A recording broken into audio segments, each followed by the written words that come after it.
Yo, what's up everyone? Welcome to the Sex and Grits channel where steez is my expertise and street fashion is my passion. Let's go. There may be a change of the guard when it comes to Nike and Adidas. I mentioned briefly in my last video how the big sneaker brands are regressing, especially in Asian markets. I want to dig into a little bit to why that may be the case. So global sneaker totals back in 2022 came in at $152 billion to end the year.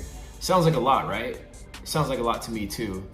But that was only a 2.7% increase from 2021. The year before, 2021 saw a 19.5% increase in the sneaker market. I think there was like this insatiable urge to start shopping again, especially online where people were sort of locked down. And I think due to the fact that people were still sort of locked down in 2021, boredom probably led to a lot of online sales, which obviously had a direct impact into the sneaker world. So I think that played a big part into it. I want to touch on a few other aspects that have possibly played a part into this too. So after a 2.7% increase in 2022, forecasts are expected to have an average year-over-year growth of 3.6%. So yeah, I think that 2021 was sort of an anomaly. We were still in that COVID world where people were home a lot, so people were more prone to do a lot more online shopping than now. People are out and about, COVID is practically over, and now that sort of athleisure wear is becoming more prevalent, especially for work from home people. So I feel like that's playing a part into it. Next, I want to take a look at some factors as to why Nike and Adidas has sort of gone through this weird shift where, you know, they have a lot of inventory that they can't get rid of right now.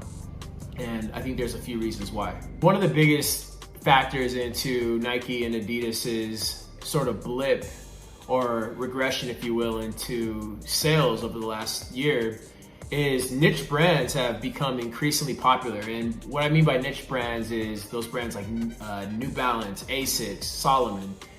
They've seen a huge resurgence. Asics had close to $3.5 billion in annual sales last year, which was a 20% increase from the year before. Pretty astonishing. And the brand Salomon, who has been sort of a dark horse that's been creeping up in popularity over the last few years, they had a 2,000% increase in sales on StockX. So again, I think there's a little bit of a shift in what is popular right now.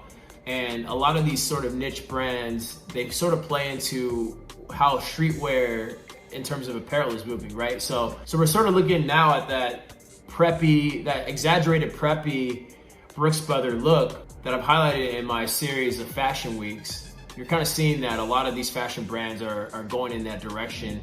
And I think these niche sneaker brands complement that a little bit better than what Nike and Adidas has recently put out. And you're seeing that a lot now.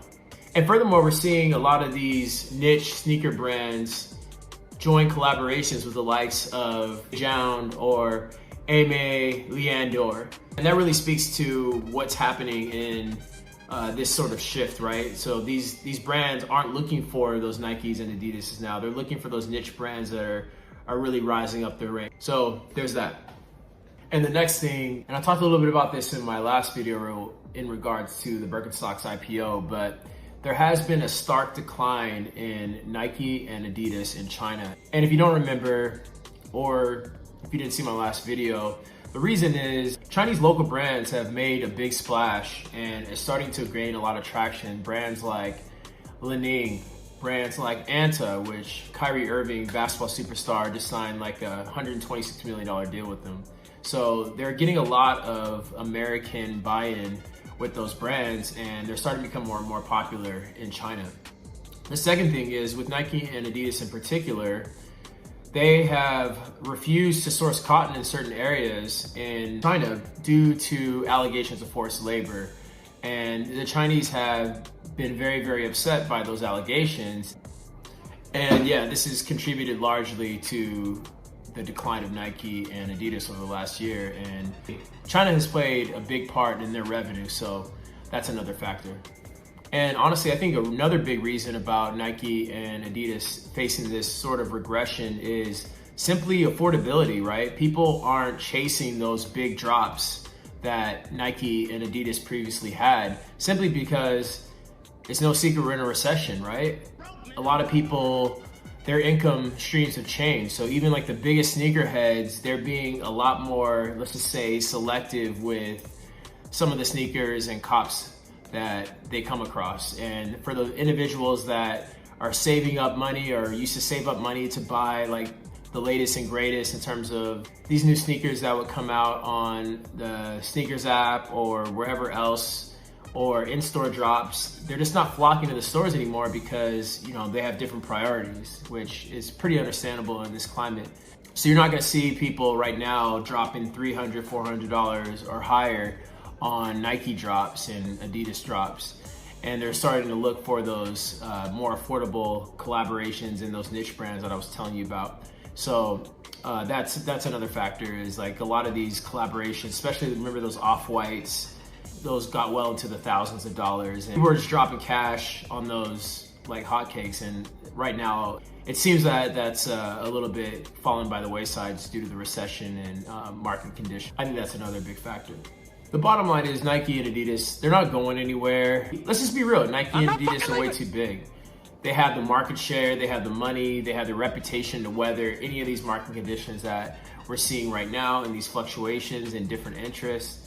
So the main thing they have to address is the massive inventory that Nike and Adidas is currently holding, which is in the billions. So what they'll do is they'll repurpose some of their marketing efforts into clearing some of the inventory that they have, which they've probably done before.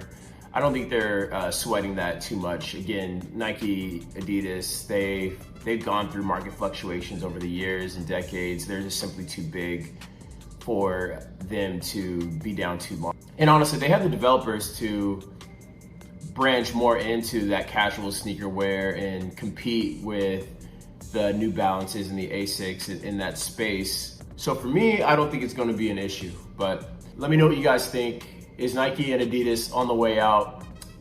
Please like and subscribe. Till next time.